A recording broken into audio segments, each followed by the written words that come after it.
Welcome to Startup Autobahn. You already have the whole team of us, and I think here you can actually see all the people working at this open innovation platform. And we're really happy to welcome you and actually check we are over 150 guests today. So we really can see the digital experience and metaverse topic hosted together with Mercedes and the Startup Autobahn team is like highly relevant for everyone. My name is Hannah. I'm taking care of the program here at Startup Autobahn and will guide you a little bit through to our agenda. And it will be really interesting because we're talking on one side about, is it really a hype with metaverse? Is it like the new way how the internet works, how we are actually all collaborating? Right now already we are digital together. We can see a lot of people of you, and would like to just get you in what's going on and see what we will do the next like 1 hour and 1.5. And maybe a quick intro to everybody who knows us, because there's a lot of like our corporate partners and startups who already worked with us and our plug and play colleagues. Usually we have this event after 2 days of speed dating the startups of today, really having like 20-25-minute meetings after each other, and then be ending with this event to really celebrate and get the community together.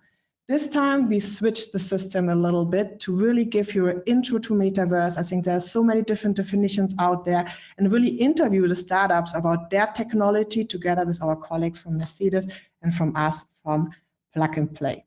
But what can you actually experience today? Let's have a look at the agenda, and it's really full packed. So we will have a welcome from the Plug and Play side from Sasha.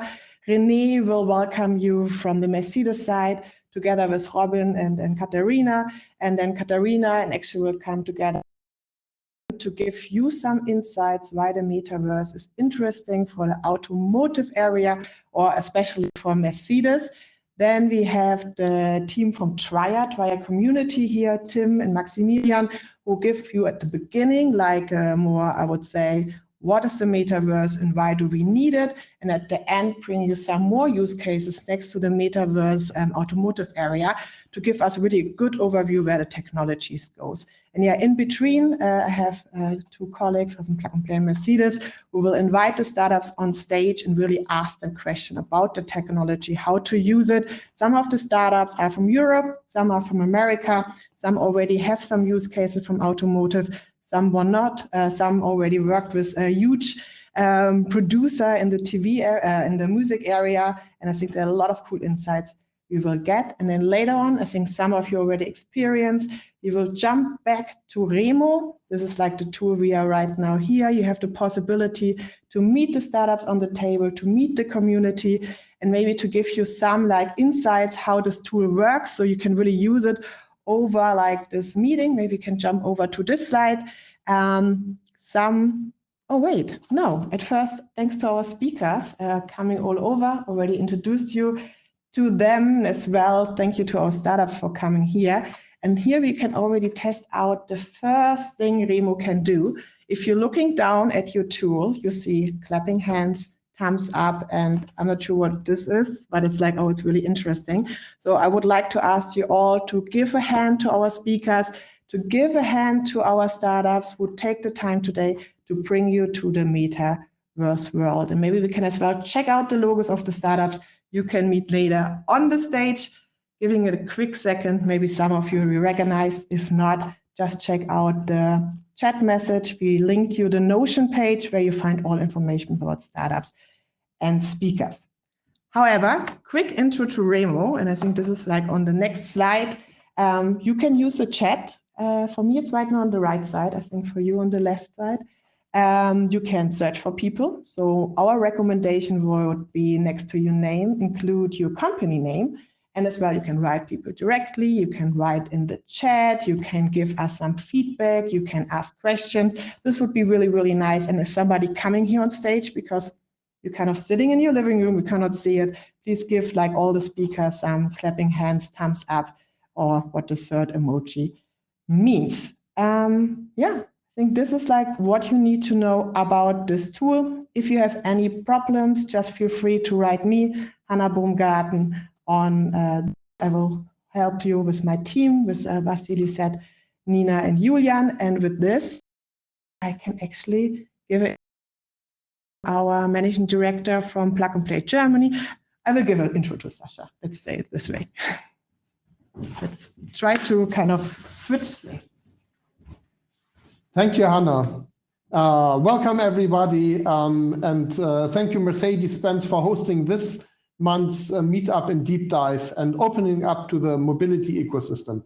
Metaverse is a hot topic. Some say it's another buzzword. What is it about again? For me, it has something to do with Web 3.0, with user-generated data, with using VR and bringing the virtual and real together. There are some experts who will teach us more and better today.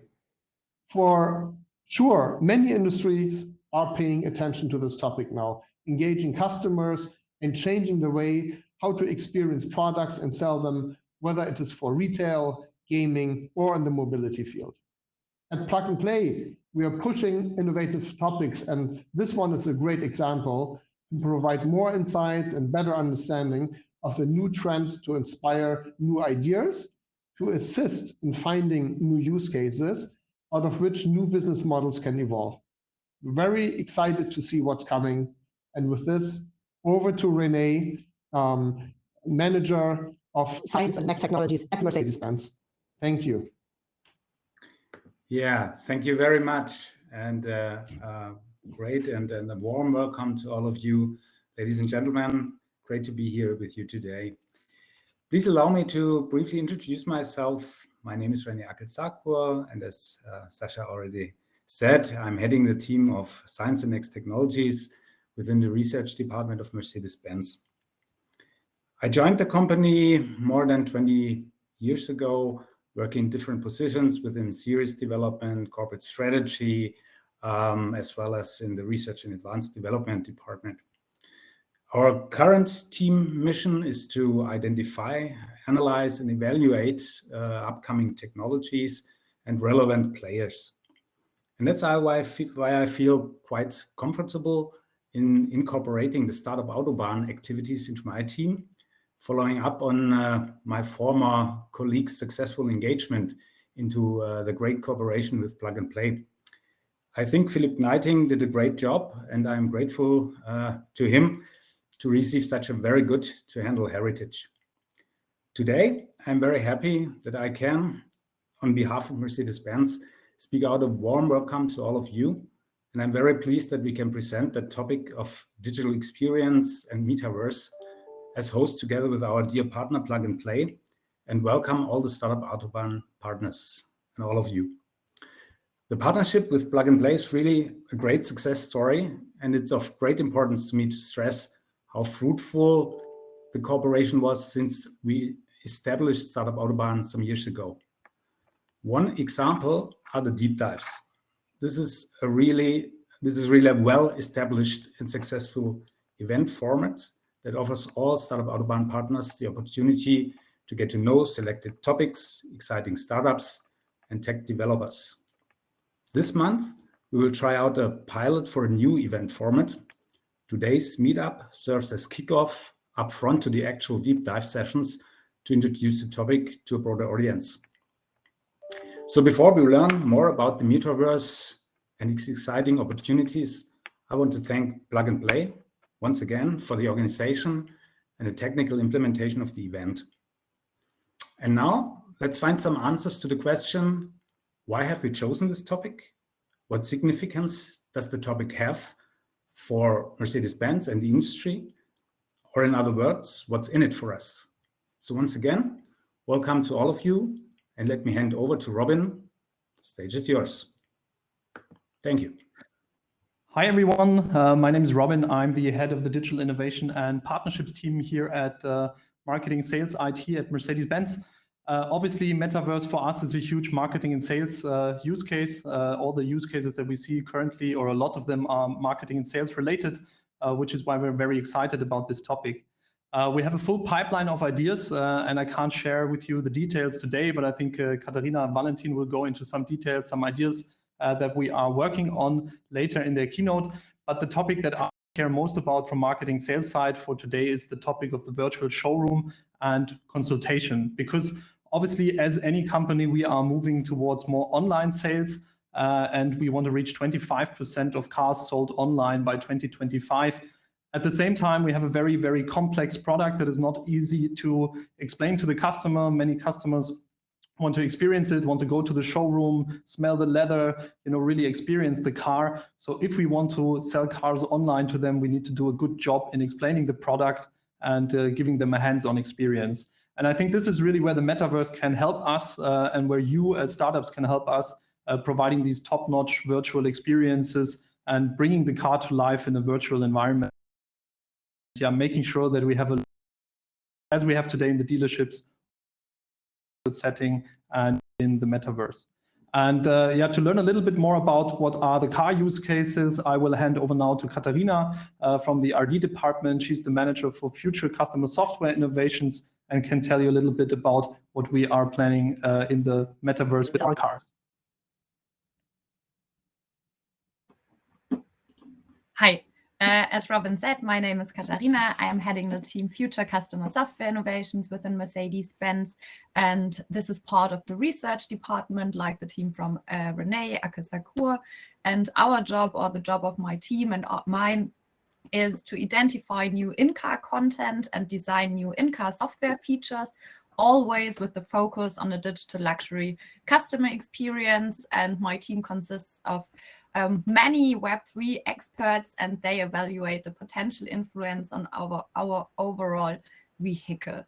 So this is why our R&D focus today is on startups with future in-car software solutions or use cases, because we believe that the metaverse and digital experiences, they can have use cases much beyond marketing and sales, and we want to challenge our in-car software portfolio together with you. I'm really looking forward to the day, and I'm very excited. And as Robin said, Valentin and I will, on behalf of many others who contributed on this, let you know why the metaverse and future digital experiences are relevant for Mercedes-Benz and how we understand the buzzword metaverse. As we spend more and more time within virtual worlds, big tech players are positioning themselves to enter the metaverse. So we want to start with the most recent activities around the metaverse space. I think the Facebook activity is the most famous one. They're renaming in July 2021. I think everyone heard about it, and they invested roughly $10 billion in 2021. Mark Zuckerberg's idea is that his company would introduce people to shared virtual worlds and experiences across different software and hardware platforms. And I think everyone is curious to see the next steps of Meta's horizons. If even latest rumors, I read it on The Verge, I don't know who else, said that Meta's flagship app is a bit too buggy at the moment. Another really interesting thing is Microsoft. In May 2021, the CEO of Microsoft introduced his vision of a Microsoft-led enterprise metaverse. And more concrete, they said that Microsoft is focusing on metaverse software rather than on hardware. And this is in comparison to many other companies, I think. NVIDIA also has a CEO with big hopes, Jensen Huang. He told his investors that the economy in the metaverse will be larger than the economy in the physical world. And unlike Apple and Meta, NVIDIA's Omniverse connects the virtual and the physical world, and can more be described like a real-time graphic collaboration platform. So this could be really interesting for the whole automotive sector and for different automotive use cases. A bit of another industry is Sony and Lego. They invested in Epic Games, which are the creators of the wildly popular video game Fortnite. Each of them invested $1 billion, and with the invest, they want to accelerate the work to build the metaverse and create spaces where players can have fun with friends, brand can build creative and immersive experiences, and creators can build a community and thrive. But there are also more global activities. For example, Tencent, who increased its investments in the metaverse and described its vision of the metaverse as a hyper-digital reality. A bit of another insight, I think, is the Metaverse Alliance from the Ministry of Science and ICT in South Korea. It is composed of 17 companies, including the major wireless carrier SK Telecom, as well as the automotive giant Hyundai. And Hyundai already presented at the CES this year their Hyundai Motor Show, which is also can be seen as like a small metaverse. The companies and industry groups, they will work together to share metaverse trends and technologies, and they want to have like a consultative group for ethical and cultural issues. So I think with this initiative, South Korea is on the forefront, or one of the forerunners in the whole digital experience and metaverse world. Concluding the short glimpse into the tech giants world, we can see that big tech companies are increasing their spendings and intensify their activities towards building the metaverse.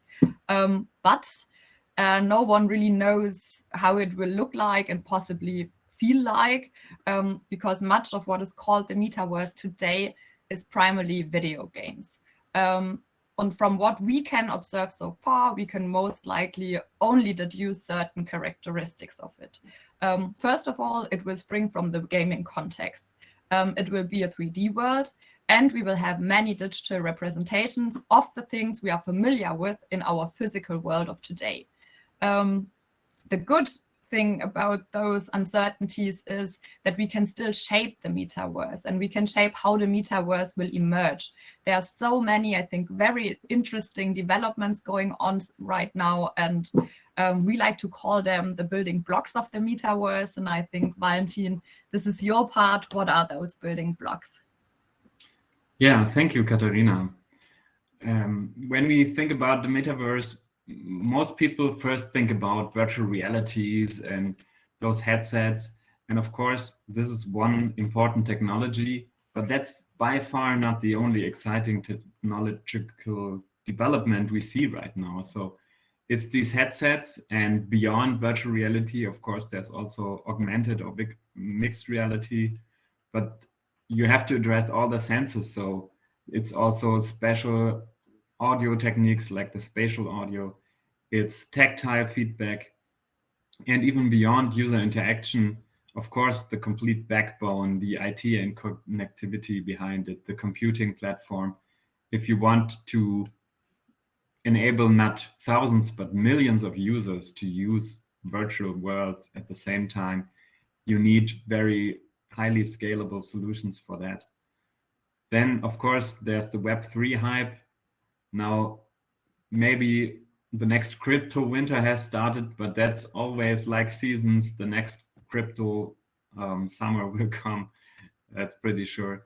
So all the blockchain and decentralized technologies, NFTs just being the tip of the iceberg of that topic, will influence, of course, how the metaverse will develop, how interoperability will develop, how I can take the virtual sneaker I bought on platform A to platform B, for example.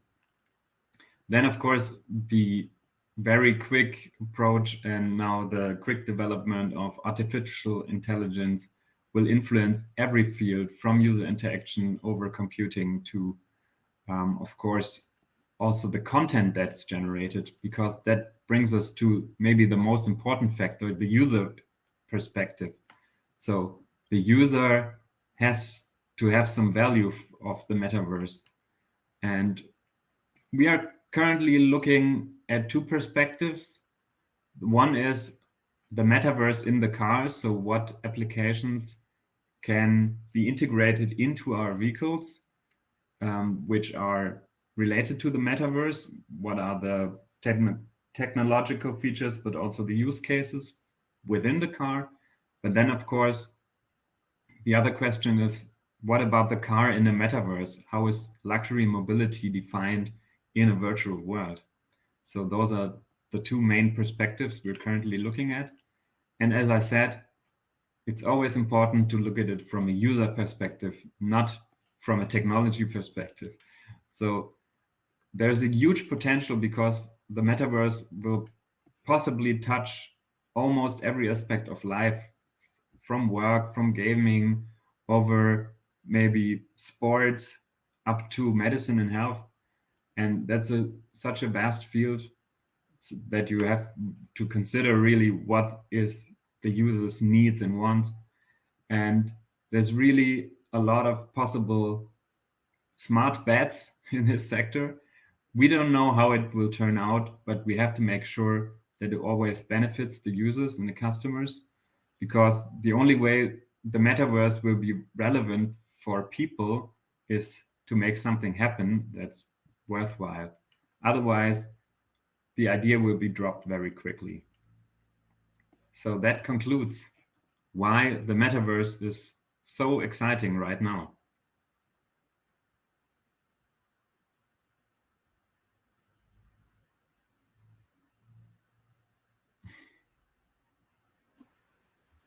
This is so interesting, especially I like the part when you say getting everywhere in our lifetime, from sports, life, and so on. So I think it's highly important that we just starting to talk about it now and see where it goes. Yesterday, somebody saw it to me. It's like, the beginning of the internet. We were not really sure what to do with it, and we will just discover it together. So thank you, Valentin, Katharina, and the whole team that you picked this topic to share it today. Very welcome. There's something you wanted to add on the end? Thank you for the opportunity. Okay, then thank you so much for being here today and co-hosting it with us. And I would say with this, we can actually kick off with our guest speakers. Bye, Katharina. Bye, Valentin. So really interesting. And I think overall, for a lot of people, especially for beginners, Metaverse still sounds like Sims. Are we now here in Remo in Metaverse? What does it really mean? Is it like Zoom backgrounds? Do I need a VR classes, AI, blockchain, NXP? Like there's a lot, not NXP, you know what I mean, crypto. A lot of topics we need to look at. And Maximilian, Timo, we just had a call a few weeks ago, and you working in your daily job, but as well, I know, like in a private passion around the topic with Trial Community, to really the people together working on the topic to build things. So thank you so much for both being here. And maybe as a quick starter question, is Remo already a kind of metaverse thing? That's a good question, actually. I think we'll come to that in our speech today. In general, I would say yes, because it's all about immersiveness. And as we heard before already, there's still no clear definition of what this metaverse is. Okay, then it's now your task to maybe give a hint where it can go. And the next minutes are yours. Thank you for being here. Thanks. So, yeah, thank you all for being here. We split the keynote into two parts. I will start first. So my name is Maximilian, and you see also Timo here. We are two of the founding members of Twire. Twire is actually a service DAO. If you haven't heard of a DAO is a so-called decentralized autonomous organization, which, if you put it very simple, might be a very, very early form of a metaverse organization. So we are a community of Web3 experts that are working together and creating Web3 projects, especially for corporates in the DACH region. We have done so far almost 20 projects within this year.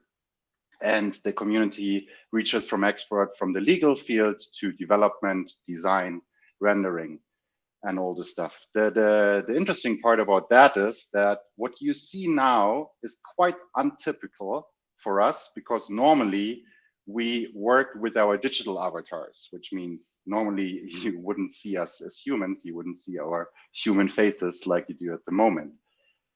And having said that, and what we hear already before in the presentations, we have this opportunity, I would put it, to define the next evolution, the next generation of the web. And as we heard in all of those different speeches before, it's still pretty unclear what the metaverse is. So we thought about, let's bring you some examples what it is at the moment. And therefore we want to share some videos with you first.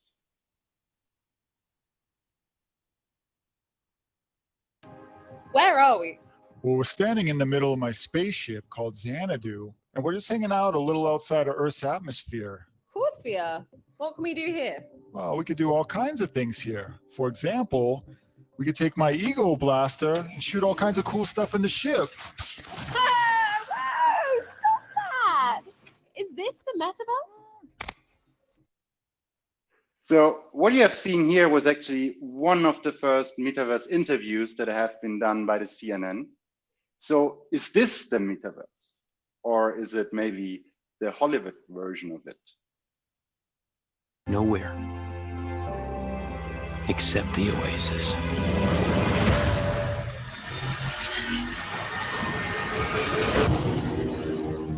A whole virtual universe. Let me take you on a trip around the world and back.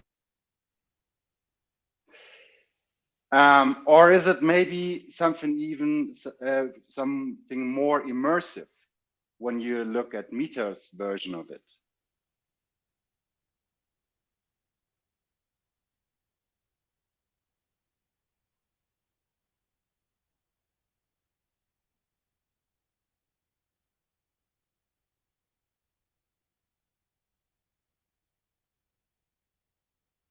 Or last but not least, is it just a new form of AR?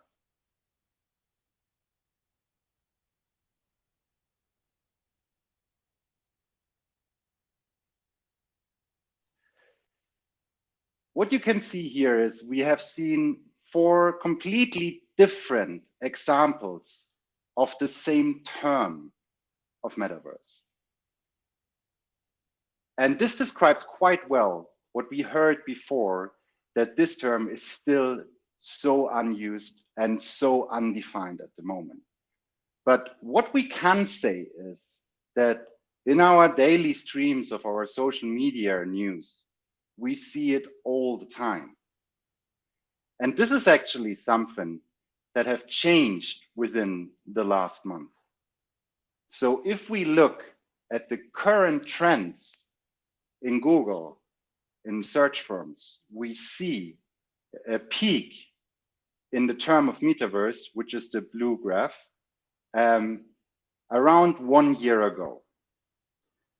And if you compare this peak with the other search terms of NFT and crypto in particular, you see that the volume, the search volume, is still quite low. This peak that you see here is actually when Meta announced to go fully into the metaverse. And if you look at the blue graph now, you see that it leveled up from the last level, from a very low level to still a low level, but 1 step ahead compared to last year.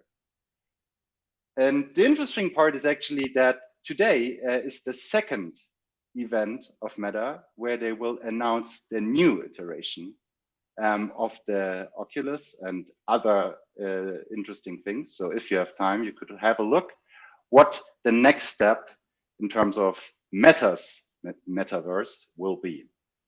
But to see how huge this development is for Meta, we can look at their firm website where they did an announcement and changed their whole brand from Facebook to Meta. And this is actually a huge step. It's not just a marketing gag or some form of marketing activity, but they actually told their shareholders that they will invest in a significant amount of money, of their money, into the metaverse, and that it will take years to develop something that can be used by the masses. So now you could say, okay, this is one guy, one company that has this broad vision to create something. We have seen that before, but this is actually something, this is a kind of move that we have seen by a lot of different companies.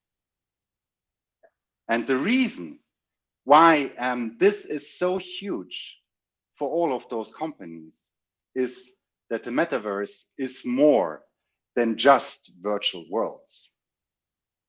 If you Look at the founder of NVIDIA. He says the economy of the metaverse will be larger than the economy of the physical world.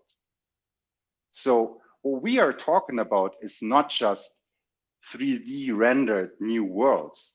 We're talking about new types of economies. We're talking about new types of organizations, of companies, of user behavior, of channels. So stuff we haven't seen before. And as we had it with the Web 1, where we couldn't think of that we will buy our cars or some hotel visits or so via the internet, now became a normal thing. We will have the same development when it comes to the metaverse. So talking about the metaverse is not just a technological perspective. It's not just a technological change, but it's also a social one. And you can see this quite well when you look at the mega trends that will probably shape the metaverse.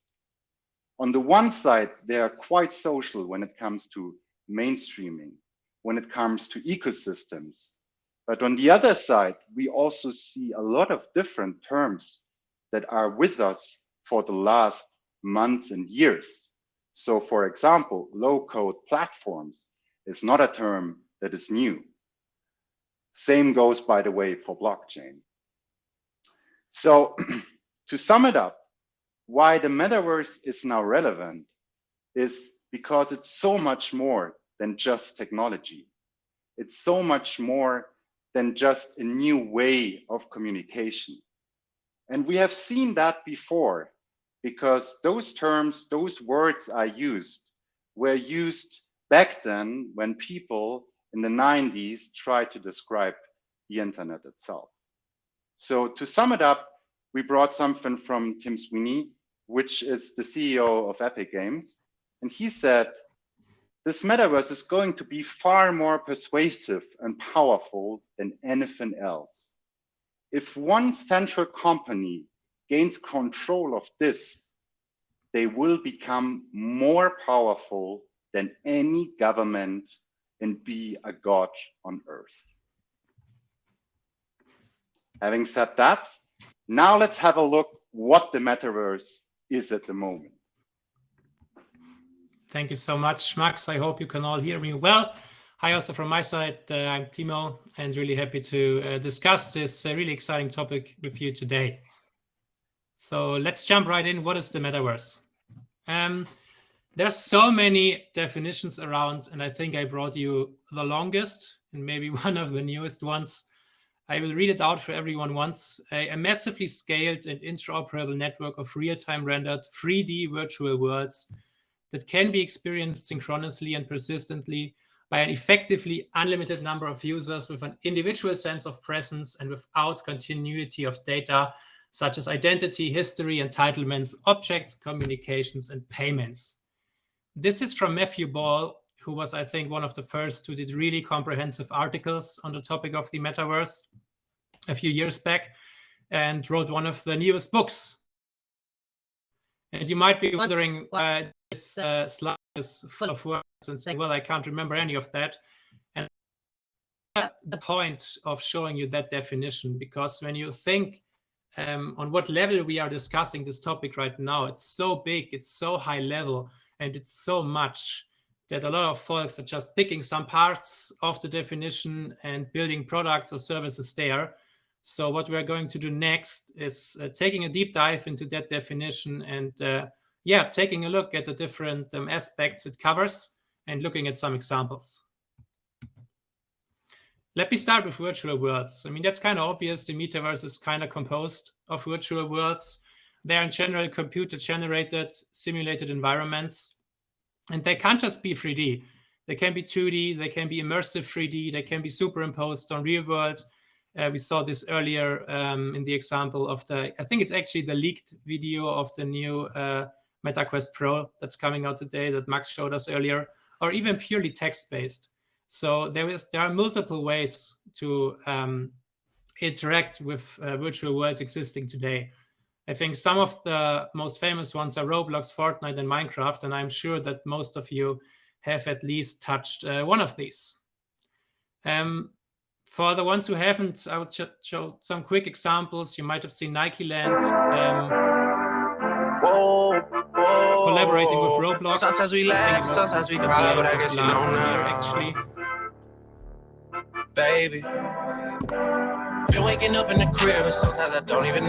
I would say this is like a classical Web 2 player entering the space, existing platform model that works really well.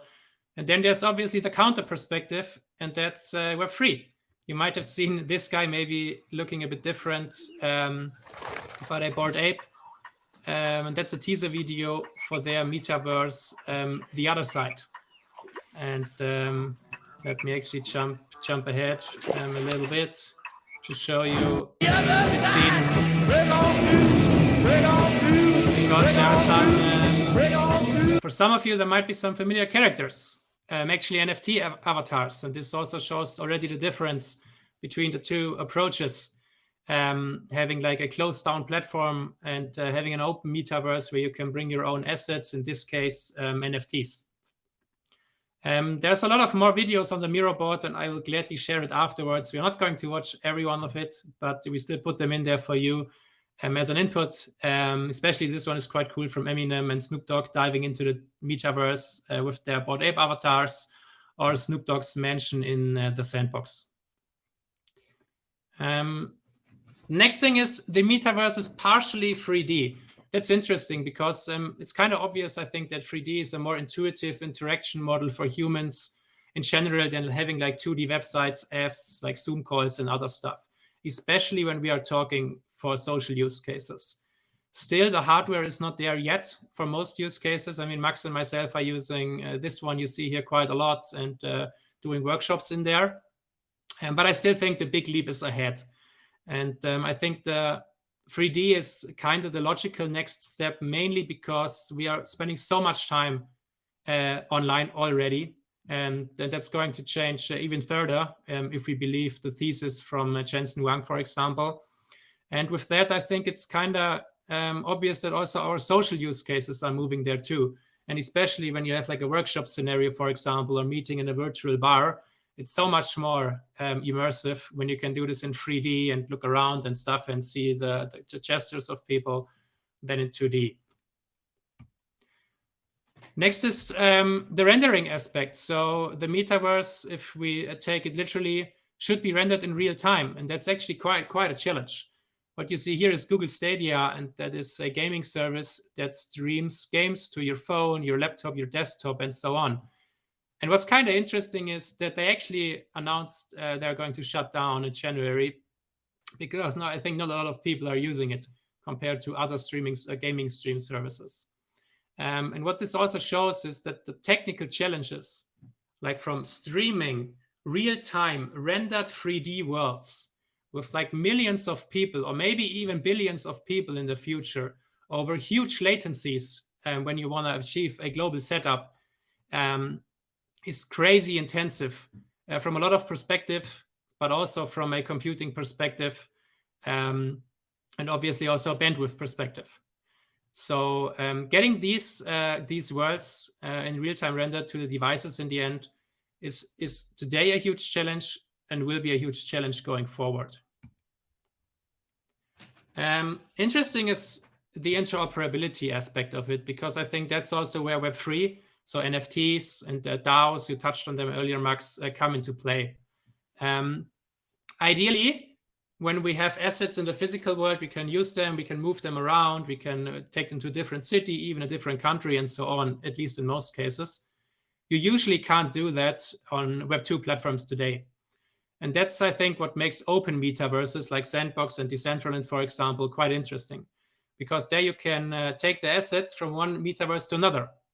And for example, Style Protocol, what you can see here is one example who's doing that.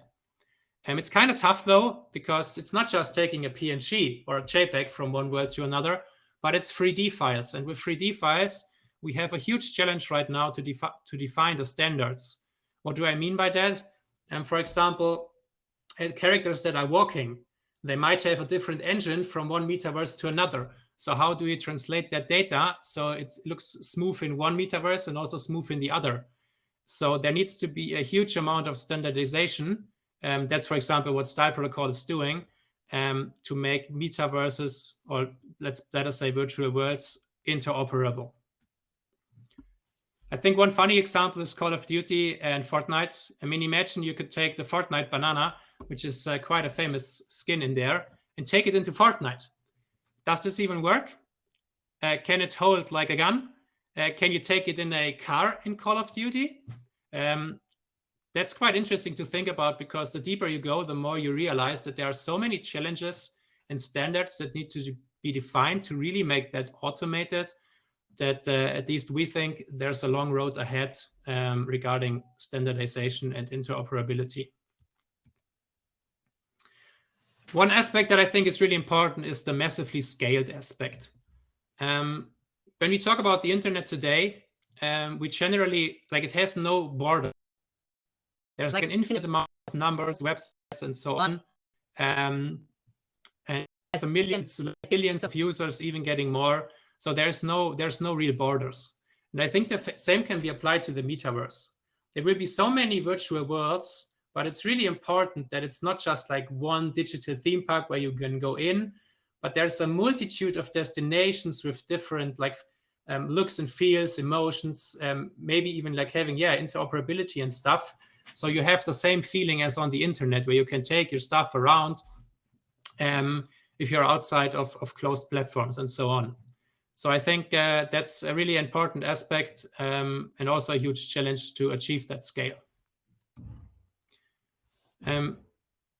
One way I like to think about virtual worlds is actually comparing them to websites or even Facebook pages. You know, I think it was also Tim Sweeney who said it, that everyone run their own virtual world and additionally be part of existing and leading virtual world platforms.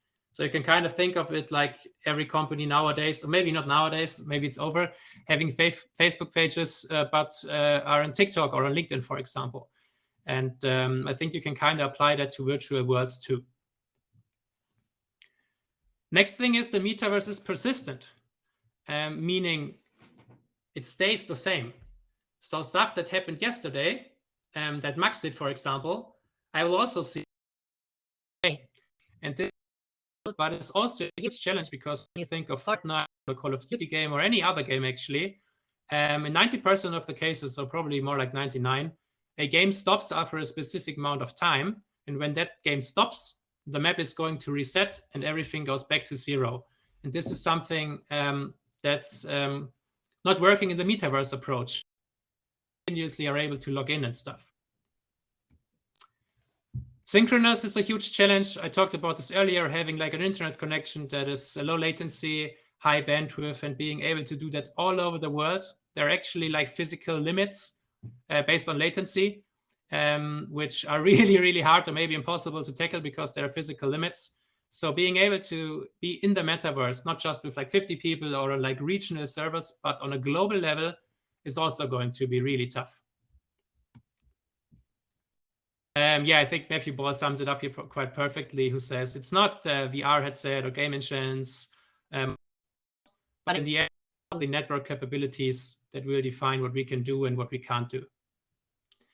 There's some fun demos you can also watch on the Miro board. There's like 20K people on a tech demo from Improbable in the other side metaverse in there. So you see there's lots of progress, because 20K people on the same instance, in this case, the other side virtual world, is actually kind of crazy when you compare it to like games today and how many people you can have there simultaneously.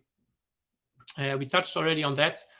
And I think in the end, to sum it up for you and to lay the grounds for our second part of the talk, for us, the metaverse is composed of virtual worlds, is partially 3D, is rendered in real time, is an interoperable network, is massively scaled, is persistent, is synchronous, and has an unlimited number of users and an individual sense of presence.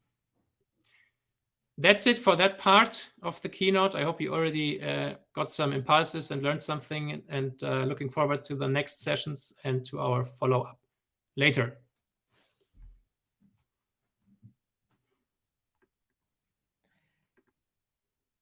you so much. This was quite a lot of input, and what I really, really loved, the chat was so active, like Marco, Sebastian, Daniel, you guys replied on it already. So feel free to just do it in the next minutes as well. And you guys will come back with more use cases. So now we heard like the challenges and what the definition is. And then later on, we will look more. And the cool part is as well, you will share, I think, your slides afterwards. This was a question as well in the chat. So let's do it. And of course, for the challenges, we need the startups and we need new players to actually like start like going over the challenges. And this will be actually our next part. So thank you, Timo. Thank you, Maximilian, and see you in 20 again here. And usual, what you are used to at our events at Startup Autobahn, at this mostly content events, we have like startup pitches. Every startup is pitching after each other. This time we changed the system a little bit to really deep dive in the technologies, and we will have 2 round tables. And the first one will be moderated from our friends from Mercedes, from the customer journey team from Katrin. And maybe you can just join me here. Perfect. Really like this background. And Hi. I would say, hi, good to have you here. We learned it's kind of a metaverse here as well. And I would say maybe you can ask your startups coming on stage. Maybe for my colleagues, we can share the slides so we just see the logos of them, and really feel free afterwards at this event to go to the Startup to Network. And now, Katrin, the next 10 to 20 minutes are yours. Thank you, Hannah. Thanks so much. So hi, everybody, again, and a warm welcome from me as well. Like Hannah said, I'm Catherine. I work in the marketing department of Mercedes-Benz, as you can see, and my team and I work in the field of customer journey optimization and marketing activation. And in that regard, we also look at metaverse cases, of course. Today, I will pose very interesting questions to the 5 startups that you see here, which I now like to invite to stage, which are Beyond, XR, Wilkin Avenue, AR, Newsroom Connect, Zero Light, and The Modern, all coming on stage right now. Hi, guys. Welcome. I brought some interesting questions with me, all around the topic of digital experience and how the metaverse that we just talked about and all the technological advancements that come with it really shape how our customers make experiences in the future. And I will give one question to each and every one of you, and feel free to bring in your experiences, projects you have done with your startups, open to whatever answer you have. And I'd say let's get kicking already. First question I have is for Beyond XR. And the question I have is, what do you say, how does the metaverse and all the technological trends that catalyze it, that bring it about, how does that change the shopping experience, both online and offline? And what would you say, what are the most important consequences this has for the automotive industry? So that's a great question. Thank you so much. You know, being a metaverse native company, you know, we started in 2016 before Mark Zuckerberg even decided to rename his company Meta. We did our first experience in Second Life in 2016, and it's only grown from there. The way of e-commerce, if you think about it, hasn't changed in more than 23 years. No matter what website you go to, if you go for clothing, it's men's, women's, kids, then a drop-down menu and an endless scroll of product. And companies are fighting for you seconds on that product page versus 16 seconds, because those 2 seconds might get you to convert. What's happening in the metaverse and Web 3.0, it's changing the consumer journey. It's giving them a new way to shop and actually educate themselves through the process of purchasing. So by creating these metaverse experiences for consumer engagement, we're really changing the way consumers are shopping. It's giving them the ability to shop directly from their mobile phone. Our company has done experiences in 35 countries around the world in 22 different languages. And we're finding 96% of our consumers are shopping using their mobile phone. So you have to also really take into account Generation Z. They are the largest shopping generation to ever come into existence. I have one living with me, my 12-year-old daughter. Her life is her phone. Everything happens on their phone. And, you know, really getting into, you know, that generation's mindset and understanding the way that they understand through gamification and through mobile is really important. And it's really going to change the face of shopping even more in the next couple of years. Thank you, Mark. I like what you mentioned about Gen Z. I think a lot of those kids, for them being in the internet is like having an arm. So I think we have to prepare for that, basically. Thanks so much. Good. Moving on to Wilkins Avenue AR. Hello there. So the question I have for you is, can the metaverse help to create really an emotional bond, an emotional connection between customers and the brand? And if you think that's possible, could you name a few use cases that should be of relevance, maybe especially for the automotive sector? Sure, absolutely. Thanks, Catherine, and thank you, Plug and Play and Mercedes for having us. Basically, what we do at Wilkins Avenue AR is we're an augmented reality studio. So we basically create, 3D experiences that overlay on top of the real world. So it's a bit of a different approach, to some of the use cases that have been mentioned before. We're more, in what we call the real world metaverse, meaning, we think that augmented reality can be that bridge, between, what happens in the metaverses, the sort of digital engagement that's created, especially for Gen Z, as Mark was mentioning before, in Roblox, Decentraland, Zepeto, etc., or Meta's Horizon Worlds, and the physical points of sale or users' home. And yes, it can definitely be used to create emotion, and that's actually what we sort of specialize in doing, is using these experiences, these 3D content experiences, to convey emotion, and then to create more engagement, to drive conversion, obviously. We at Wilkins Avenue AR consider ourselves as storytellers. We actually come from an entertainment background. One of our lead 3D director is one of the creators of the Minions movies. So, what we, I think, try to do in each of our experiences for major retail brands like Lancôme, L'Oreal, Maybelline, Tissot, etc., but also Meta and Snap, who we also work with, is to basically, yes, create these stories, create these emotions. And you don't tell a story in AR the same way you do it in VR. We did a big experience, just to mention very briefly one of our use cases, with Comic-Con, which was the biggest location-based experience in the world. And we actually saw the users at the end of the experience ended the experience crying in tears, because it was very emotional for them. Because when you integrate magical content, something that's not possible, into the user's own reality, it creates something, it sort of completely, stops ends the barriers between the user and the digital content that you provide them. And by, doing that, I think, you sort of can tell new stories and create new forms of emotions, which is great for retail. Thank you, Thibaut. Very, very interesting answer. So you thereby really created a wow moment, basically, for our customers, which is a cool use case. Thanks for that. That relates actually to the next question I have, which is for Newsroom Connect. Robin already mentioned it before, that for him, the most important aspect of today is also virtual showrooms. And I have a question on that. So if brands aim at a really seamless and desirable customer journey, customer experience, how can virtual showrooms help them do that, basically? And how can they create wow moments, similar to what Thibaut just described, for our customers? Maybe you have a concrete example or a project at hand for this. So thank you very much for the first moment to have us here. Us means us, Newsroom Connect, based on New Media, and as well as Nehru, the colleagues from Nehru, who are our Metaverse experience partners. We have a use case prepared, but we are planning to showcase this tomorrow, because we are creating a virtual showroom on behalf of Mercedes-Benz AG of the Benelux region, and therefore we wanted to present it tomorrow. To answer your question a little bit shortly right now, I would say we can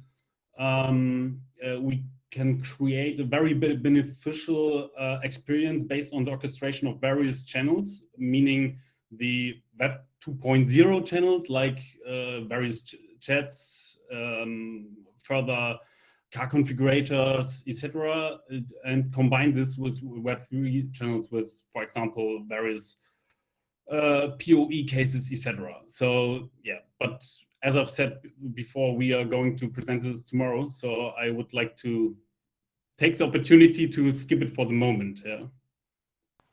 Perfect. Then we are really excited to see you tomorrow, Lasse. Thanks. The next question that we have is for Cyrilite, and here it deals about digital configurators, which I think is clear that they play an important role for online sales experiences in many industries. I mean, you can go from FMCG to automotive, basically. There it all plays an important role.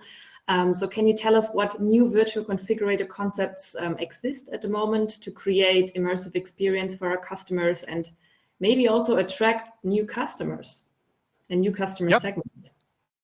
Yeah, thank you very much, Catherine. Hello, everybody.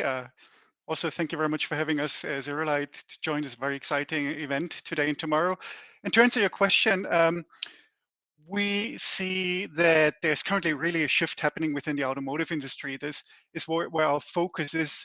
And also, just to be said, we come from the games industry. So our company has for decades developed MMOs, so massively multiplayer online games, which, as we heard already during the presentations today, but as we'll also hear tomorrow, plays a relevant role when we talk about the metaverse. But so the shift that we see in our automotive industry, but also with other product segments, is that you have a shift when it comes to the configurator from a static 2D imagery to a really immersive, engaging 3D experience. And yes, I agree that when you do this at scale with millions of concurrent users, this can become a challenge. But it's at the end about the individual personalized journey for each customer when they go through their configuration journey. And so we really see 3D in based on different technological solutions is becoming more and more of a standard. And there's good reasons for it. It's not just about creating a wow experience for the customers, but as I will also share in my session tomorrow from the live example that we have with Lucid Motors, we have done A/B tests, and we can tell that 3D experiences completely outcompete a static 2D configurator, not just in terms of engagement, meaning the time that the user spends in the experience, but also in terms of conversion rates. So customers that use or are getting exposed to a 3D experience are more likely to reserve the model. And also what we've experienced in the past with other brands like Audi, customers who went through a 3D experience are more likely to order optional features, which increases the basket value, which is, again, great because we deliver fantastic wow experience for the customer. But I think also what we're all interested in is the return on investment from the metaverse. And so we already have proof that those first use cases can deliver positive business cases. Wow, thank you, Michael. That's interesting also to see the conversion rate example here. Thanks. All right, last but very certainly not least, we have the Modern, which is Christian here with us. The last question for this round. In the metaverse, what opportunities do you think exist there for brands to create like new and exciting forms of customer engagement and maybe also community management? Do you maybe have a project that you've done in the past that you could use as an example here for this question? Yeah, thank you very much also for being here. Hey guys, pleasure to meet you all also later in the network session. Yeah, I would say that the metaverse is such a nice playground for all of us. Like we are an agency, we're an innovative production agency. So whenever you want to come up with something custom made, special for your brand, something outstanding, you need to ask people who are able to do so. And we're one of the agencies, not only just in Germany, but also I would say worldwide, who are experienced in creating those kinds of experiences. And I would say that it should be a delighter for all of the brands and companies out there to really create great experiences. I would say it feels like when we take a look at our agency here and talk with the people, we are super excited about what comes next. So we can't wait to see the next update. We can't wait to see the next technology coming up. And we are super happy to see also what other agencies and other production companies are coming up with. And we ourselves contribute with new experiences every day. We created, for instance, the first metaverse for an automotive brand recently and gain insights about that. So, and we're still not there yet, of course. There is always upcoming technologies, and month after month there are coming up new technologies. For instance, right now, WebGL will get with WebGPU another refresh soon. So we're looking forward to this. We're testing out, we're creating prototypes and see where the boundaries are. And I would say every brand, every agency should be super stoked about it. So, and so are we. So I'm happy to talk with you all later and also tomorrow in the sessions. Cool, Christian. Thanks so much. That was a nice way of ending the session by saying it's a playground metaverse that we all need to learn in and experience it in together. So thank you all very much. I loved hearing your thoughts on the topic. And without further ado, I would hand over to Tim, who will do actually the exact same with the next 5 startups, more centered on metaverse technology topics. So I hand over to you, Tim, now. And bye from our side. Thanks, Katrin. Thank you very much. From my side, I'm Tim, part of the Startup Autobahn Plug and Play Ventures team and responsible for innovation as well as for Mercedes. With that, let's kick it. Startups with focus on Metaverse. Please come to stage NMXR, Touchcast, stage 11, Other Technologies, and Surreal.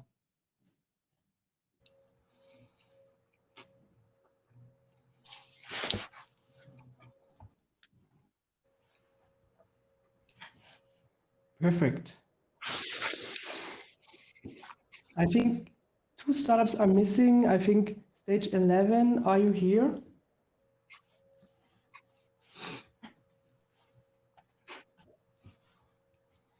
Okay, maybe stage 11. Let's kick it off. My first question goes to Irene. Your metaverse platform brings humans and virtual social worlds to meet the e-commerce demands of the Generation Z. And based on this is my first question, what new possibilities arise through the metaverse for a luxury automotive brand, the creator economy, and NFT utility?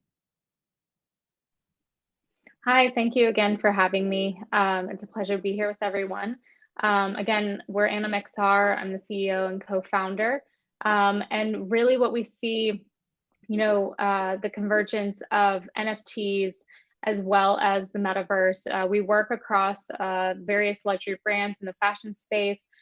We work with a lot of NFT artists that coin themselves as being more on the luxury side, backed by Christie's and Sotheby's.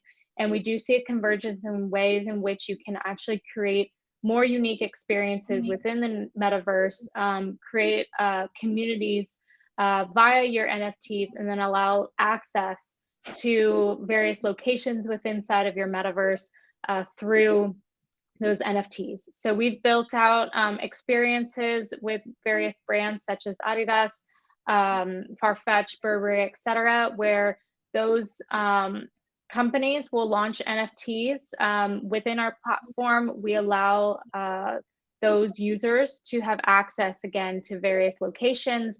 You can behind those walled gardens, or if you will, or those community spaces, allow for certain products to be available, experiences, concerts, etc. So yeah, we've seen a lot of great engagement through that, as well as building strong networking and community through those experiences. So it's been exciting. And we're going to be launching more and more feature sets to allow brands to create unique experiences for the community and their following and their users, while also having some nice places for general public to also experience as well. Perfect. Sounds very inspiring. My next question goes to Ricky from Touchcast. Welcome, Ricky. My question is, why is the Metaverse as a service a catalyst for the migration as well as transformation from Web 2 to Web 3? And following the question, what are new emerging business cases enabled by the Metaverse? Yeah, great question. And of course, thanks for the opportunity to share a little bit of what we're doing at Touchcast. I think that The key here is balancing the art of the possible and pushing boundaries and innovating with what we can actually accomplish today and how we can start the journey into the metaverse. As excited as everyone who attends this event and is going to be speaking here is about all the possibilities, we have to remember that we can't let Web3 get in the way of Web 2.1, of Web 2.5, these steps to get into that direction and innovate together. And so what we focus on is really creating immersive communications for your sales meetings, for your training and internal employee communication use cases, ways that a human can interact with a human, right? Not everyone's going to have a VR headset, not everyone's going to have a gaming PC. And so I think that enterprise brands can still lean into these kind of immersive technologies without necessarily having those hardware roadblocks. And so that's where I think that how far we've come with 3D modeling and our ability to host these things in the cloud with what gaming technology has done in the last 10 to 20 years, there's an opportunity for companies to start to use those 3D configurations in more things than just those extreme niche use cases. And expanding that outside of just, you know, a specialized event or specialized environment into day-to-day communications between your salespeople and your employees, or your salespeople and your customers, or your managers and your new employees being onboarded. Thanks for the insights. From stage 11, my question to you is, what are new ways to experience music by combining gaming, mixed reality, and digital collectibles?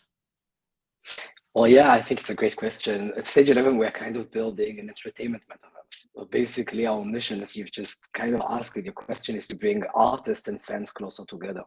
And what we're trying to achieve is basically to take musical experiences that today happens in real life or even virtually, where the user is basically only a passive spectator, and we really try to bring him to be an active player via gameplay, in which basically users compete in a multiplayer gameplay, right, with their friends, and they go on a journey with their favorite artists together with their friends. And something that we really see as a narrative journey. And they basically, throughout this experience, they play and they earn NFTs. And these NFTs are digital collectibles crafted together with the artist and by us with stage 11, where users are basically able to them. And we definitely see huge change in the way that users are basically onboarding this Web3 experience. We are basically starting from gamers, but we are really going through the mainstream and see more and more users go into this type of model that we are creating. Yes. Why do you think it needs the metaverse, and what has it to do with your projects with David Guetta and Snoop Dogg and Martin Garrix, for example? Well, I think that obviously, if we look at the metaverse in total, right, we're speaking about a specific type of how we consume entertainment, right, in which the user is immersed in a specific virtual world that allows him to experience something that is coming from his artist. More, I would say, vivid and intensity. You can feel closer to her via immersive technologies. And this is something that we're working on. And obviously, there's everything that is relevant to Web3 and our blockchain stack that really gives artists the ability to continue to earn royalties for what the merchandise that they are issuing, and also to co-create with their fans via this technology, and able to create music that never have been created before together with fans. Yes, thanks. Absolutely. My next question goes to Lawrence from Arthur Technologies. During COVID, we all experienced new work environments with advantages and disadvantages. And my question is, why or how does your VR solution increase the remote productivity and change, for example, collaborate, but also on how the partners interact with each other? How does it change? Absolutely.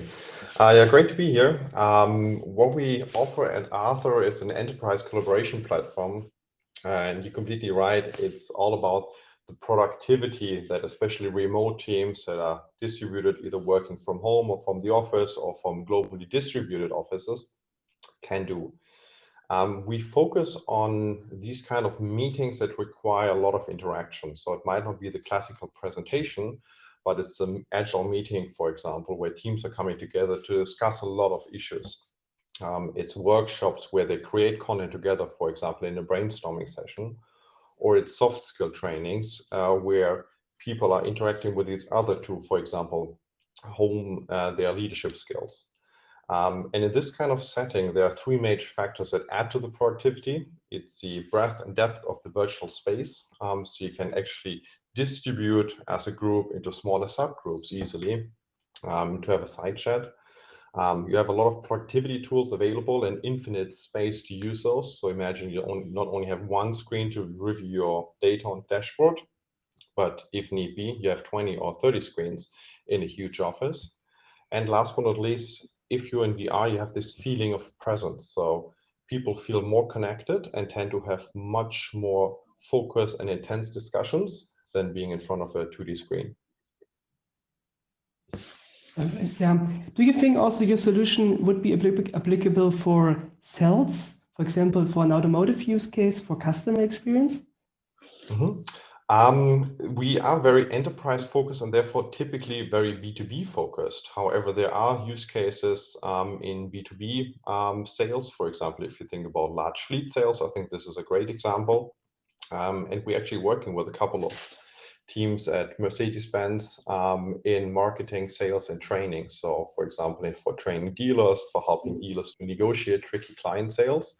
This is a great example. I can share more about this in this session on the deep dive. But I would say typically it's more either the internal collaboration between teams, for example, at Daimler, but also, I mean, if we stay in the automotive space at Volkswagen, at Porsche, at BMW, we're working with all of these. Or if you think about the B2B sales and marketing side. Yes. Nick, my last question goes to you from Surreal. Why is it becoming more and more important to host digital twins for physical venues, custom metaverse for the brand engagement? Awesome. Well, thanks for having us here. We're super excited. Yeah, digital twins are a fantastic tool that can be used for just that, right? You know, the ability to connect. You know, our platform is very social. It's one of our triggers is kind of social first is one of the things that we focus on. And so having digital twins where we can connect both physical worlds and digital worlds together, whether that's a sales representative that may be at a physical location while somebody's trying to shop virtually for a vehicle, but being able to represent these vehicles in the true light in which they are, right? They're luxury automobiles, and we don't want to pixelate those and deliver those at a downgraded value. We want to deliver those at the true real life value, right? We want the consumer to see the highest quality possible, and that's one of the things that we are absolutely focused on here. And again, then leveraging the social aspect of the metaverse to connect people, whether it's sales, whether it's education, it really doesn't matter. Perfect. Can you elaborate a little bit more? Yeah. On which part? Sorry, I interrupted you. No, the digital twin part. Yeah, can you elaborate a little bit more on the use cases which are relevant for the automotive industry and what you already installed there? Yeah, absolutely. So one of the projects that we've done is created a full-on digital twin of the Atlanta Braves Stadium, in which case we have automotives that are able to place their digital twins inside of this existing digital twin. So leveraging sponsorships and communities that already exist to be able to create and connect these worlds together is absolutely a huge part of what we see the metaverse being. Perfect. Thank you all. Thank you all a lot. And with that, I would say later we have also time to network in the remote base at Remo. With that, I'm overtaking to Hannah.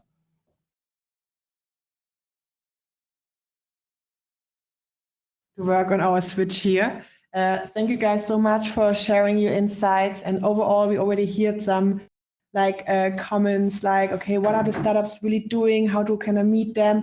So overall, you guys will be around on the tables later on. And as well, I just shared in the chat like a page where you can find all the profiles, some pitch decks, and as well, of course, the contact details here as an example from Edo, from Ricky, from Lawrence. And thank you guys for sharing your insights. And with this, let's finish our day with our last part with our entire community.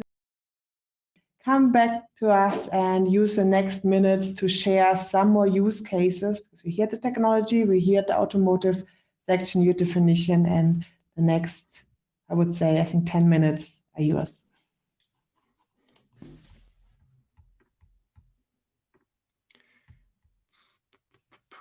Perfect. Let me start the presentation. Check if you can all see the screen. That looks good. Thanks, Hannah, for the intro. It's a super interesting discussion, if you ask me, because there's, as you've seen just right now, so much opportunity, so many ideas flowing around, and so much stuff gets built from a Web 2 and Web 3 perspective. There's like millions of metaverse landscapes. This is just one of them.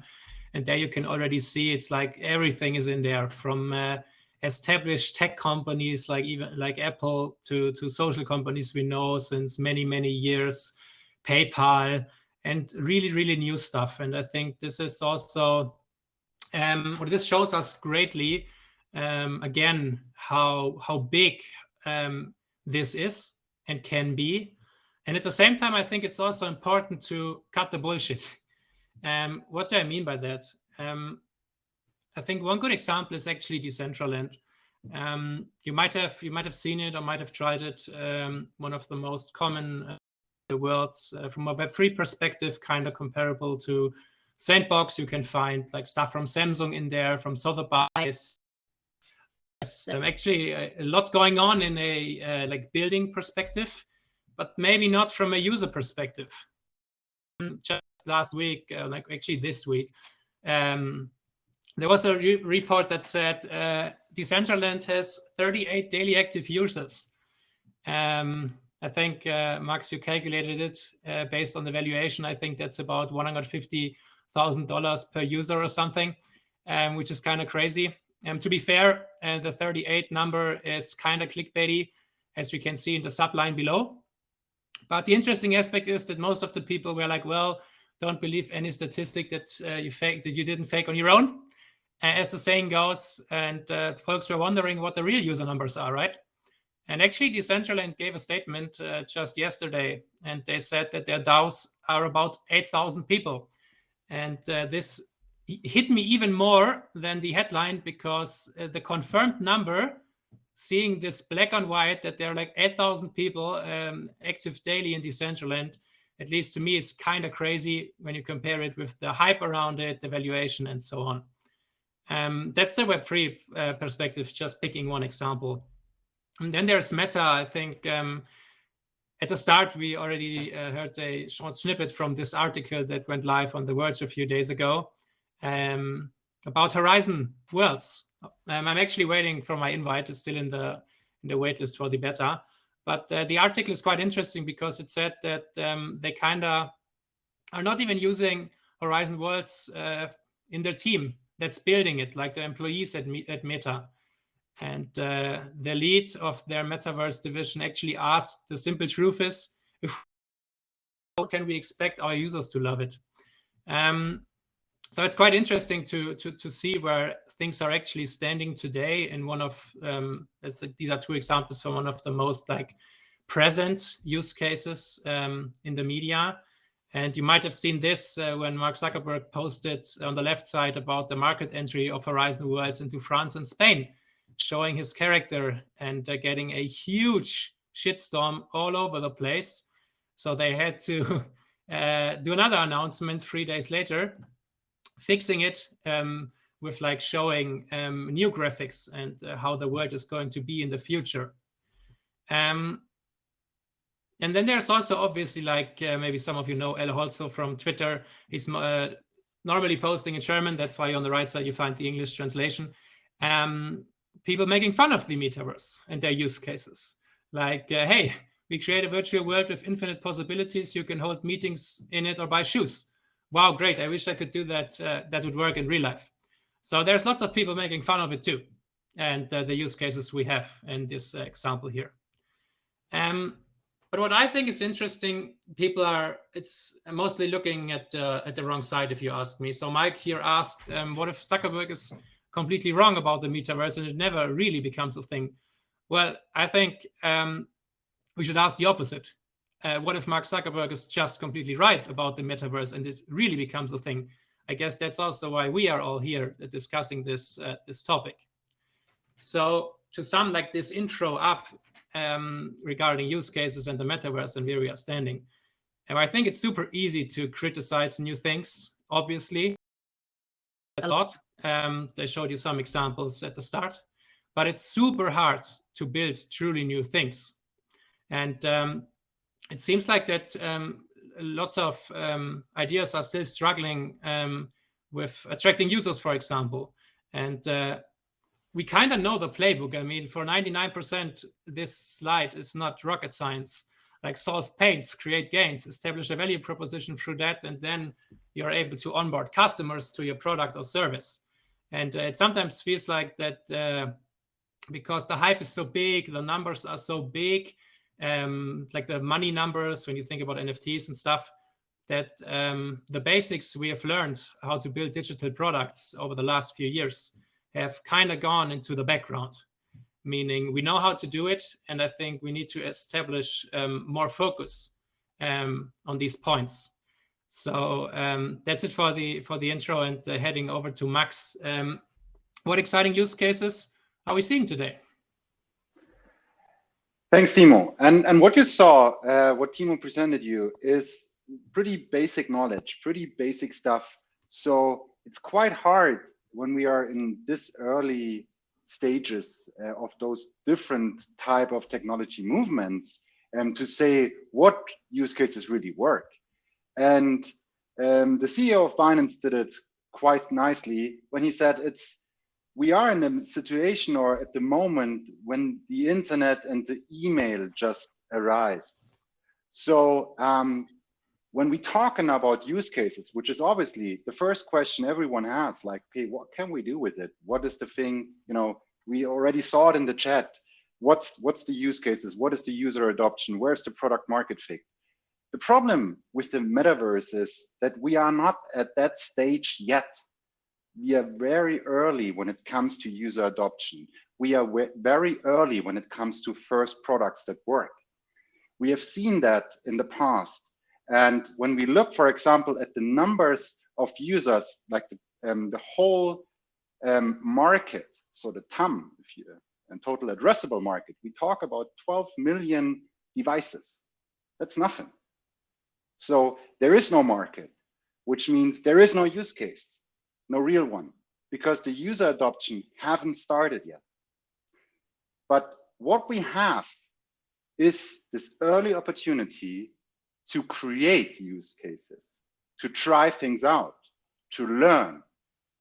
Because as we said in the first keynote, it's all about change. The channels are changing, the user behavior is changing, the medium is changing, the interface is changing. So everything that we are using, from communication to operation, is changing in this new setup. And that's something which is quite powerful if you are there at the very beginning, because then you have the chance to try something out, to figure things out, to learn before the competition learns. And Timo, maybe you go back one slide. So when we talk about the metaverse, we talk about the virtual world, obviously, but we also talk about the real world. So all the use cases, all the videos we have shown you were VR and AR. And the reason for that is because the metaverse is so much more than just virtual worlds. And to summarize it very high level, at the moment, we understand it as this immersive experience out of the real and the virtual world. And the virtual world can be divided into mirroring the real world or into the native part. So a new form of it. To make an example for virtual mirroring is what we heard before, the digital twin. And as we said in the first keynote, we have a lot of different technology trends that come together now and create a new type of term. So it's not that the metaverse is designed completely new and is now in existence, but it's more that we have a bundling of different technological trends that we have created over the years that are now coming together. And to present it to you in an easy way, you can think about the metaverse in 7 different layers.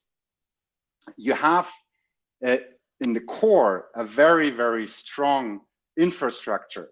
And as we have seen before, there are still a lot of technological problems we haven't solved yet. So we're talking about like real wire stuff, 5G, Wi-Fi, and things like that. And on top of that, the second layer then is the interface itself. And as I said before, when it comes to glasses, to wearable things, we have like no real user base at the moment. And then we have the other problems we mentioned before that we try to solve through the decentralization. And this is all of this is this infrastructure layer. And on top of that comes the things we are talking at the moment about. So it's about spatial computing. It's about a new type of economy. It's about a new type of discovery, like new channels. And then comes the use cases. So you see, there's a lot of different parts from technology point of view, but also from a structural point of view that come together when we talk about use cases. But what, when we talk about the metaverse, but what we can say is that now is the best time to try things out, to create your own use cases, to figure out what works for you and what works for your customers. So we in Europe missed the first wave with the Internet 0 or 1. We also missed the second wave with the mobile internet.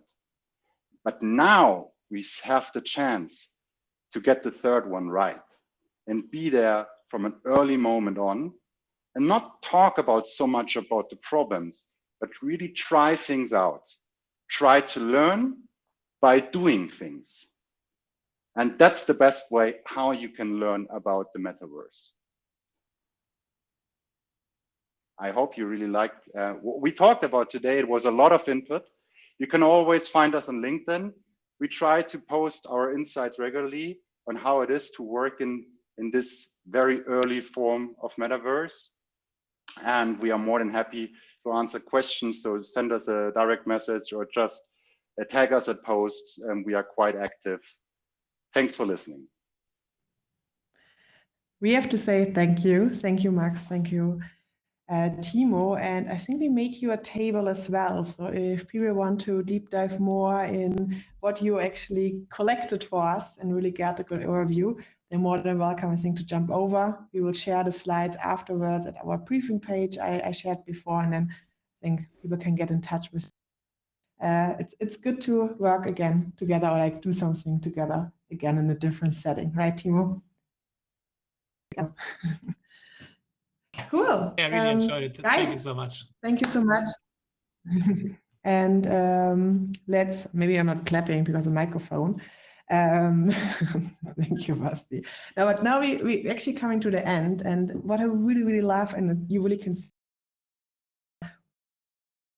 the chat was like running in the second thing. I think there's so much long text, there's a lot of explanation, links, different viewpoints. So we really are like on the beginning on a really interesting journey, and we're really happy that we can, do the journey with all of you together. You were all now at the Startup Autobahn family in our community. Please stay in touch. My colleague will put our LinkedIn page in the chat, and overall, like we doing this kind of events always hosted together with our partners, like this time with Mercedes, like monthly. So we have few events coming up. The next one will be hosted together with ZF and in collaboration with Mercedes-Benz Korea, actually. It will be all about the topic about carbon. Now I kind of, let me sneak, please, don't say anything wrong. It's all about carbon washing to action. And I think as well, this is a topic people really, really like to talk about, and it's important to talk about. It will be in person. We only have a few seats left, but please get in touch if you're interested in the topic. And as well, like what we will have, because we always love to look at new technologies, two delegations coming up.